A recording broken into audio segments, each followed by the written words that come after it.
ఇప్పుడు మామూలుగా సంక్రాంతి సంబరాలని పోతే ఎవడు కూడా రాజకీయాలు మాట్లాడరు. కానీ నిన్న ఈయన పవన్ కళ్యాణ్ అడిగిపోయాడన్నా, నాకు రాజకీయాలు అంటే పెద్దగా ఇంట్రెస్ట్ లేదు,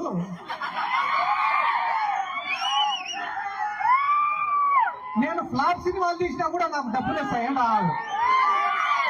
ఈడ 2 పాయింట్లు, ఆయన తీసేదే ఫ్లాప్ సినిమాలు. ఫ్లాప్ సినిమాలు తీసినా నాకు డబ్బులు వస్తాయి, నీకు డబ్బులు వస్తాయి, బానే ఉంది. మన ప్రొడ్యూసర్ల పరిస్థితి ఏంది, డిస్ట్రిబ్యూటర్ల పరిస్థితి ఏంది, నీ కోసం గుడ్డలు తెచ్చుకునే నీ అభిమానుల పరిస్థితి ఏంది? అవన్నీ నాకు అనవసరము, నాకు మాత్రం లెక్క వస్తుందండి ఆవాడు. నిన్న ఎవడో చెప్పినాడంట, ఏందన్నా నెలకు 20 కోట్లకు 30 కోట్లకు కకృతి పడినావు నువ్వు, అదే నువ్వే ముఖ్యమంత్రి అయితే ఇంకా ఎక్కువ లెక్క వస్తుంది కదన్నా అని చెప్పినాడంట.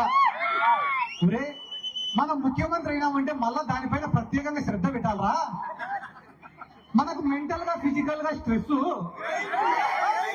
అదే చంద్రబాబు నాయుడు నమ్ముకున్నామనుకో, నెల నెల మన ఇంటికే పంపిస్తాడు కదా లెక్క. వీళ్ళందరి గురించి నేను ఎందుకు చెప్తానా అంటే, వీళ్ళు కూడా జగన్ సార్ గురించి మాట్లాడే మొగలేనా.